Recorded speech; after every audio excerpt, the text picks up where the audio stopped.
உங்கள் favourite TV ஷோக்களை இனி miss பண்ண தேவையில்லை. ZEE5 இல் முற்றிலும் இலவசமாக காணுங்கள். இங்கேயும் எப்பொழுதும்.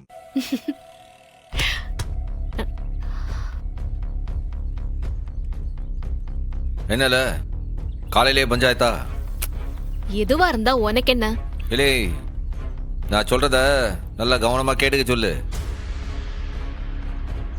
அவர் இந்த வீட்டில் இருக்கணும்ட்டு முடிவு பண்ணாலும் சரி, இந்த வீட்டில் அவர் இருக்கக்கூடாதுன்னு முடிவு பண்ணாலும் சரி, அந்த முடிவை எடுக்க வேண்டியது என் தங்கச்சி ரத்னா மட்டும்தான்.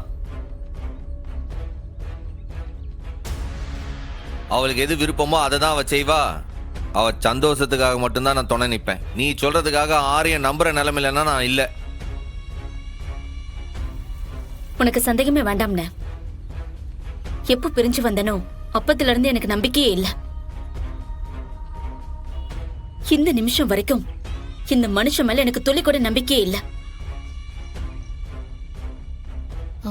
கோர்ட்ல கூட குற்றவாளி சைடுல இருந்து நியாயத்தை கேட்டுதான் தீர்ப்பு கொடுப்பாங்க ரத்னா. அவர் தரப்ப கேட்காமையே நீயே தீர்ப்பு கொடுக்கற? நான் ஜட்ஜி இல்லட்டி. இந்த கேஸ்ல நான் பாதிக்கப்பட்டவ.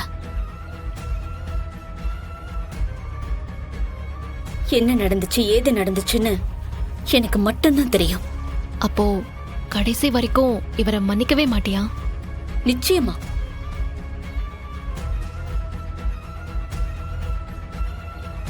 ஆனா இன்னைக்கு ஒரே ஒரு தடவை நான் உனக்காக விட்டு கொடுக்க போறேன்.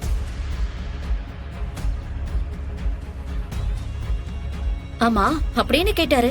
வேலை தானே, அதுவும் நம்ம ஸ்கூல்ல தானே. நான் தரேன்.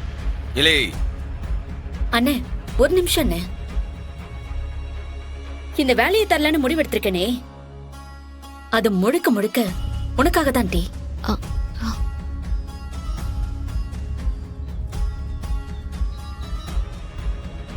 என்ன ஒண்ணு, இந்த முடிவை என்ன எடுக்க வச்சதுக்கு ஒரு நாள் நீ வருத்தப்படதான் போற. அது நடக்காதரி. நிச்சயமா வெங்கடேஷ் நீ வச்ச நம்பிக்கையை காப்பாத்துவாரு. நம்பிக்கை வச்சது நீ. எனக்கு அவர் மேல நம்பிக்கை இல்ல, வரவும் வராது.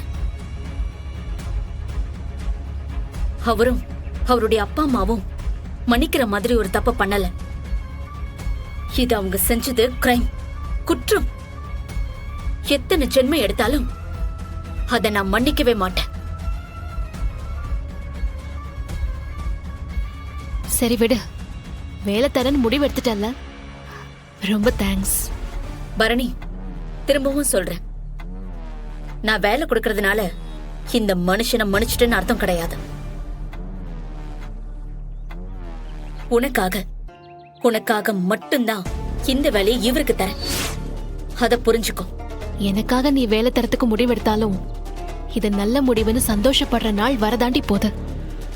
வாய்ப்பே இல்ல. எனக்கு தெரியும், சௌந்தர மாமாவை மீறிதான் இந்த குடும்பத்துக்கு நீ மருமகளா வந்திருக்க. அந்த நன்றி கடன் எனக்கு சாகுற வரைக்கும் இருக்கும். அதனாலதான் நான் இந்த வேலையே தரேன். வெங்கடேஷ், இப்போ உங்களுக்கு சந்தோஷமா? ரொம்ப சந்தோஷம் சிஸ்டர். தேங்க்யூ ரத்னா. வேலை தரேன். எந்த வேலைன்னு கேட்கலையே. என்ன ரத்னா, பியூன் வேலை என்ன? செக்யூரிட்டி வேலை கொடுத்தா கூட எனக்கு ஓகே தான். வாத்தியார் வேலை தான், ஆனா பிடி அசிஸ்டன்ட் இல்ல, செகண்ட் கிரேட் டீச்சர் தான். இல்லை, அண்ணே யோசிச்சு பேசல. நான் பாத்துக்கிறேனே. 1ஆம் வகுப்பு 2ஆம் வகுப்பு 3ஆம் வகுப்பு கிளாஸ் எடுக்கணும். சின்ன கிளாஸுக்கு கிளாஸ் எடுக்க ஓகேனா இன்னைக்கு ஸ்கூலுக்கு வர சொல்லு. நான் கிளம்புற வேலையை பாக்குறேன். வெங்கடேஷ், ரத்னா இறங்கி வந்ததே பெரிய விஷயம். அவ இருக்கிற கோவத்துக்கு இவ்ளோ பண்றதே ரொம்ப பெருசு. உங்ககிட்ட ஒன்னே ஒண்ணு மட்டும் சொல்லிக்கிறேன். ரத்னா மாதிரி படிச்ச அழகான புத்திசாலியான பொண்ணு உங்களுக்கு வைஃபா கிடைச்சதுக்கு நீங்க கொடுத்து வச்சிருக்கணும். இத பாருங்க, இது உங்களுக்கு கிடைச்சிருக்கிற கடைசி சான்ஸ். தயவு செஞ்சு இதையும் மிஸ் பண்ணாதீங்க, சரியா?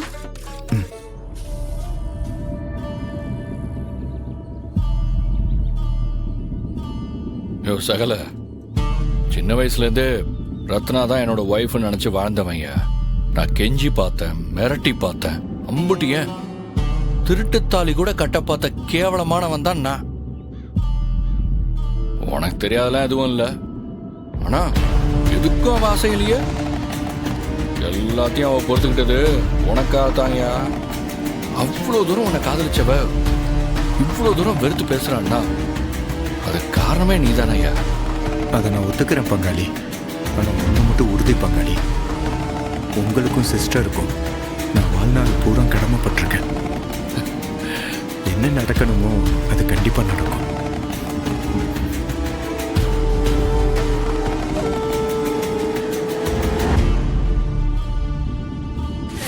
எதுக்காக அங்க போனனோ எனக்கு அந்த வேலை முடியணும். அது வரைக்கும் நான் அங்கதான் இருப்பேன்.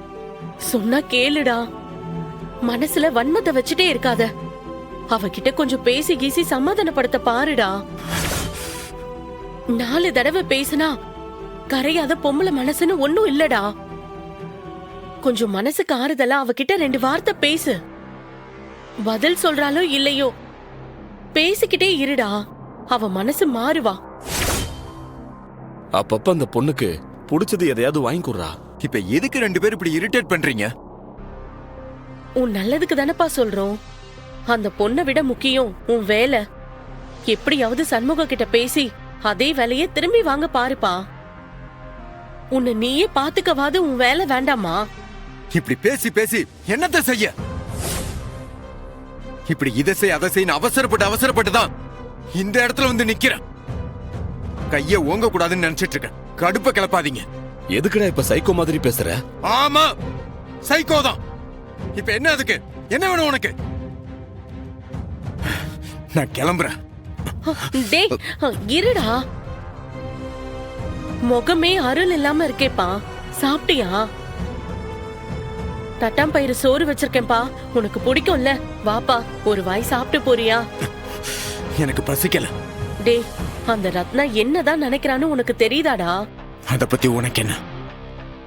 அவ என்ன வேணா நினைக்கட்டும். உலகத்திலே பெரிய மகாராணின் கூட நினைக்கட்டும். அத பத்தி எனக்கு ஒரு கவலையும் கிடையாது. அவளுக்கு இருக்கிறது 2 வாய்ப்பு தான். ஒண்ணு, அவ என் கூட வாழணும். இல்லையா வாழ்நாள் முழுக்க நிம்மதி இல்லாம புழுங்கி புழுங்கி சாவணும். அந்த வீட்டுல இருந்து அவங்க என்ன துரத்தினாலும் அவ நிம்மதியெல்லாம் கெடுத்துட்டு தான் நான் அங்க இருந்து பாருவேன். அவ இடம் கொடுத்திருக்கிறது அவ ஆசையா வளர்க்கிற நாய்க்குட்டிக்கு இல்ல, பாம்புக்கு. ஊட்டி ஊட்டி வளர்த்தாலும் பாம்பு கொத்தாம விடாது. நானும் அதேதான். ஜீ5 ஆப்பை டவுன்லோட் செய்து அனைத்து எபிசோடுகளையும் இலவசமாக பாருங்க.